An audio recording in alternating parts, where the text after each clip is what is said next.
She tried to be invisible in her own bathroom. It would have been easier for her to just wait until I left the house, but I could tell she was worried. This was supposed to be so interesting. 23 years ago, after the birth of our third child, I had a vasectomy. This was what Deborah insisted on. Now the children had long since left home, and we were once again enjoying the life of a young couple. Everything was fine until about 6 months ago when I found some condoms in Deborah's purse. We had a good marriage, I had a great job, and could support my family well. Deborah never had to work. As the children grew older, she began volunteering to fill her time. Our daughter married at a young age, 1 son. It was not difficult to verify my suspicions, but I could not figure out how to deal with this problem. When I remembered that my wife was raised as a good Catholic, an idea appeared. Robert Benson was a family friend. Robert and Carmen had 2 children. For the past 10 years or so, Bob and his wife Carmen have met with Deborah and me regularly.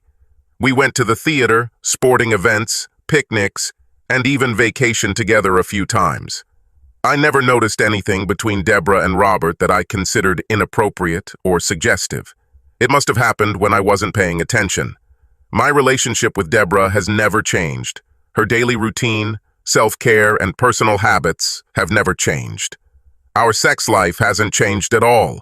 Nothing new and nothing discussed. She was not harsh or argumentative. Since we both trusted each other implicitly, connecting to her phone was a no-brainer. Surprisingly, there was very little conversation between Carmen and my wife. The ones they did have were regular housewife-neighbor-type discussions. There was nothing unusual there. That was where it all ended. She regularly erased her history, but I was still able to gather enough information to determine that Deborah and Bob had been dating for almost a year, and that Carmen did not know about it.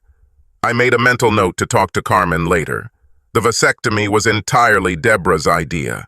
I would be happy to have 2 or 3 more children. Of course, 10 or 15 years ago. The initial vasectomy only took 20 minutes, but the reversal took almost an hour. 6 weeks later, the doctor announced that the operation was a success. This was 2 months ago. I still had the sperm count of a 20-year-old.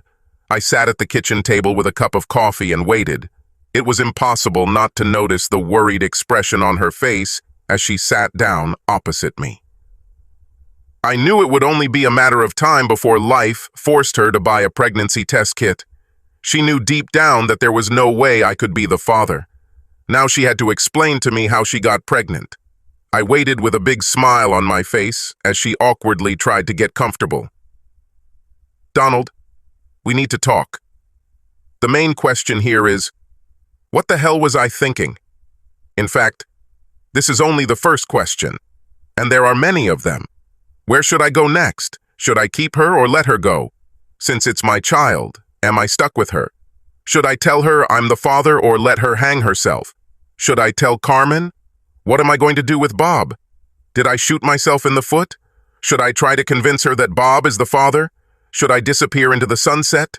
Should I seduce Carmen? Will I be able to? What if the father is really Bob? Why didn't I just poke some holes in the condoms? Do I really want to stay married? To be fair, you only really need to answer 10 of the above questions. If you answer half of them correctly, you have passed the test. Subscribe to our channel so that your second chaff doesn't cheat on you, and go ahead and listen to the next story, because this story is nothing compared to the next one. If you're under 18, don't even think about listening to the next one.